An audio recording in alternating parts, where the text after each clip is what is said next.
I'm Amy Delora, the Director of Video with the Washington Examiner, and I'm here with Representative Marjorie Taylor Greene.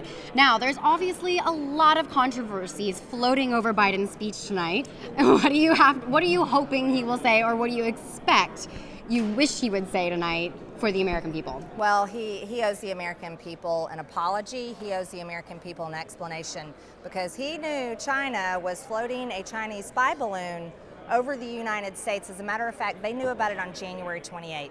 Not only did the president know, but here's what's very serious. The Pentagon knew, the Department of Defense knew, but they didn't tell the American people, and they didn't shoot it down before it entered our airspace.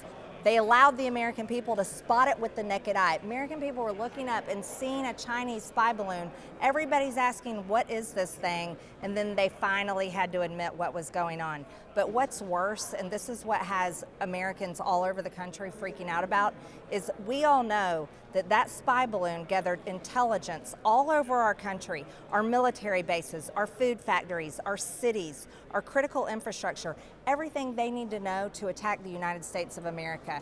And then, after it left, Joe Biden, they finally shot it down. So he really needs to address this issue with the American people, because they are not letting it go, no matter how much he lies about the economy tonight. When we're talking about the debt ceiling, that's the next kind of big thing that's coming up. What is either something that you flatline, cannot get rid of, or you know you want to get rid of in order to lower our spending? Well, me personally, I voted no to every single penny going to the war in Ukraine, because Ukraine is not a NATO member nation. And President Biden himself said that we would not be involved in any way, shape, or form because they're not a NATO member nation. But yet our country has spent $113 billion on this war against Russia in the country of Ukraine. And at the same time, we are giving them $1.1 billion a month to prop up their government. That's a perfect place to stop spending right there. We can also start reeling in all of this COVID money that's unspent. There's hundreds of billions of dollars sitting out there right now that no one's spending and no one needs. It's time to get things moving again, and we need to reduce spending, but every single organization, department needs to be on the table.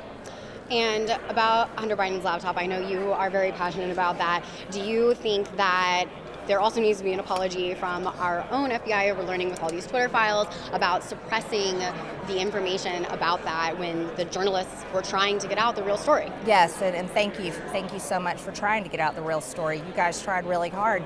As a matter of fact, we are going to be talking to 3 former Twitter executives tomorrow in our oversight hearings, so we will be questioning them specifically about the Hunter Biden laptop. We'll also be doing oversight more into the laptop and the suspicious activity reports on Hunter Biden's bank accounts and through the banks. So that's going to be something coming up that people will want to pay attention to. Yeah, we need to have a lot more information about Hunter Biden, Joe Biden, his brother, and their business dealings in foreign countries, especially when Joe Biden held powerful positions. And so last question, when talking about classified documents, we've seen several people now at this point have classified documents, FBI searching places. Do you think there's an overclassification of documents right now? Well, we're asking NARA about that. We talked to them last week. As a matter of fact, we deposed several of them from that organization. Classified documents are very serious, and they are in control of the classified documents for all the presidents and vice presidents. They're the ones that need to answer more questions to us, and Republicans in oversight are definitely asking them. Thank you so much, Representative. Yes. I'm Amy Delora for Washington Examiner. You can see more news at washingtonexaminer.com.